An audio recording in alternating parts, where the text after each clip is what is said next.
Welcome to Basic Medical Sciences. This video serves as an introduction to carbohydrate metabolism. Alright, so let's just review our nutrition division. Right, so they are macronutrients and micronutrients. Right, so under micronutrients there are vitamins and minerals, for example iron, copper or zinc. Right, if we talk about macronutrients consist of proteins, lipids, carbohydrates and water. Right, so we covered a lot of vitamins so far, and most of them are used as coenzymes. Right, that's why we covered them first, because they are used in carbohydrate metabolism. Right, so later we will talk about proteins and lipids. Right, so let's start. Right, so carbohydrates can be classified into three groups: monosaccharides with one sugar molecule, oligosaccharides with 2 to 10 sugar molecules. They sometimes they say 2 to 8, right? Just to depend with the source. And polysaccharides with more than 10 sugar molecules, right? And monosaccharides consist of glucose, fructose, and galactose. Just examples: oligosaccharides, sucrose, lactose, maltose, and raffinose. Polysaccharides consist of starch, glycogen, cellulose, and fiber. Monosaccharides can be further classified according to number of carbon atoms. Right, for examples, we have trioses, tetroses, pentoses, and hexoses. Right, so trioses have 3 carbon atoms, tetroses 4, pentoses 5, and hexoses 6 carbon atoms.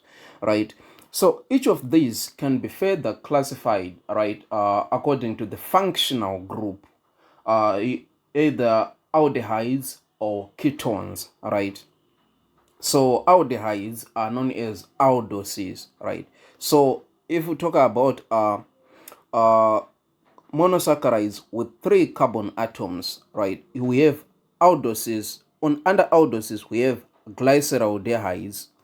Under ketones, dihydroxyacetone.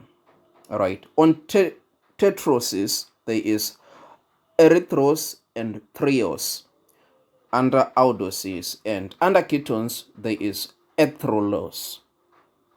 If we talk about pentoses, under aldehydes or aldoses we have xylulose, ribose, and arabinose. Right, and under ketones or ketoses we have ribulose. Right, and the most important one, hexoses. Right, so under aldoses we have glucose, galactose, and mannose. Right, and under ketones or ketoses we have fructose. Right, so these are the basic formulas. You need to know these monomers are glucose, fructose, and galactose. Right, so they are numbered like from here. This one is carbon 1, carbon 2, 3, 4, 5, and 6. Right, so this one is glucose. Right, followed by fructose. This one is a ketone. Right, and it is 6 sugars. Again, you can see like it's different from glucose and galactose. Right, so you can easily see it.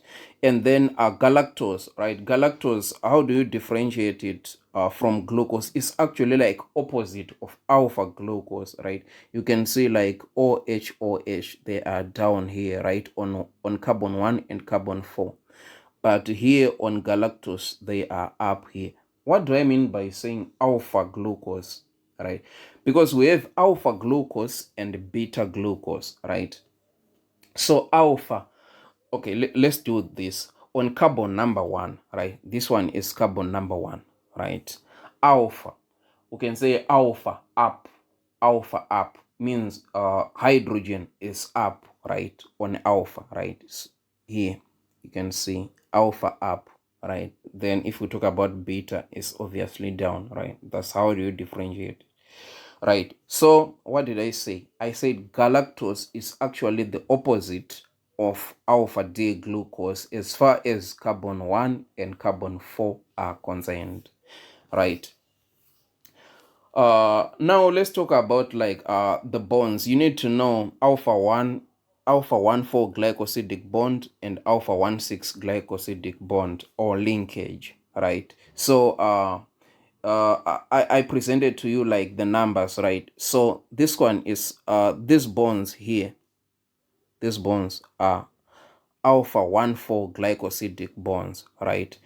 But if we begin to form branches, it will be alpha 1,6 glycosidic linkage, right? So you will see if we talk about starch, right?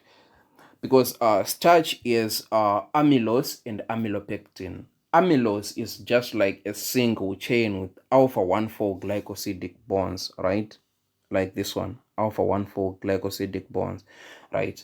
But amylopectin is more like glycogen, right? Because it is a 1,4 glycosidic bonds, and also it have 1,6 glycosidic bonds, right?